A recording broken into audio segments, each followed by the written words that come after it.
Fiarabanao ny tokantrano manaraka ny météo amin'izao fotoana izao ny toetry ny androntsika raha ny sara izay minisana volana dia ny varatra trano no mandrafitry ny toetry ny andro araka ny hitantsika amin'ny sary izao misy ny raona, orana sy ny herik'andro ny ilany atsinanany anosy ny atao anatin'ny 3 andro dia saika mbola mahavoana hatrany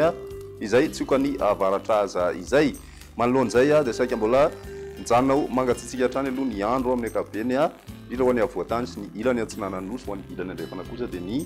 masoandro no saika mibahatoerana ny toetry ny andro any rapisy maraina ary manorana hatrany ny andro any moa tsiraka atsinanany nosy manomboka savaka hatrany taolanary zay mandraona mety hoaraina herika kosa ny atany atsinanany nosy sy ny ilany atsinanany avoatany ny ilany andrefa Madagasikara kosa dia maina tanteraka ny andro any rapiso atolakandro mbola mitohy hatrany aloha ny orana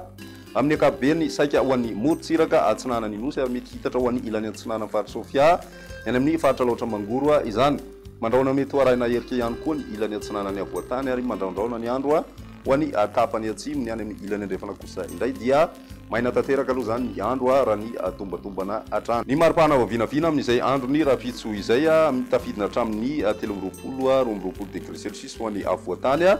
720 sy 820 degré celsius eo kosa ho an'ny morontsiraka voan'ny atsinanana sy any amin'ny tapany atsimo atsinanana nosy ary mbola mijanona raiky amin'ny 30 degré celsius zay ho an'ny morontsiraky ny faritra sava ho an'ny ilany andrefana dia manodidina ny 30 ka hatramin'ny 30 degré celsius ny maripana vinavina ny alaka misy kosa indray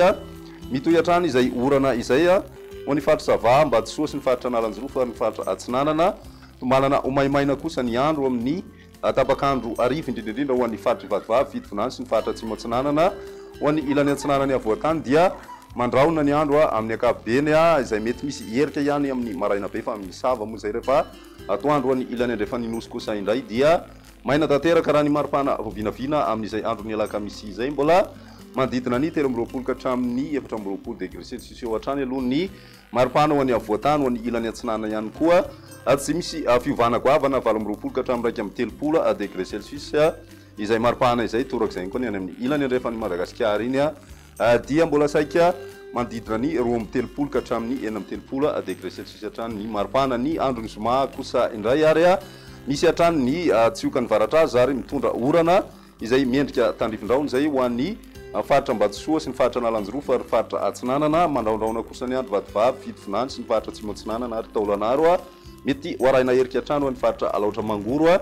sy ny ilany atsinanany faritra Analamanga ny ambiny dia maina ny andro raha ny tombatombana ho an'ny maripana vinavina kosa indray mety isy fiakarana kely hatramina 520 degré celsius ho an'ny voatany fa ny morontsiraka voan'ny atsinanana kosa no mety ho tafidina hatrany amin'ny 17 degré celsius izay maripana ambony indrindra zay misy fiakarana ihany koa nefa ny maripana hitantsika any amin'ny faritra anosy ho an'ny ilany andrefa Madagasikara 720 ka hatramin'ny 30 degré celsius izay maripana izay ny mahakasika an'iny fa ny tany falitoandrivotra indray no amaranantsika ny fandaharana antonony amin'ny ankapobeny izay tany falitoandrivotra izay raha teto Antananarivo renivohitra manodidina ny fetrany eo meza avokoa ny rehetra havoaray ary ny mandrafitry ny toetry ny andro atao anatin'ny 3 andro avy nojerena dia vinavinaina ho atonony hatrany aloha zany izay tany falitoandrivotra izay ho an'ny eto Antananarivo izay ny mety eo tamin'ity an'io ty ary raha pisindray fotoana manaraka veloma to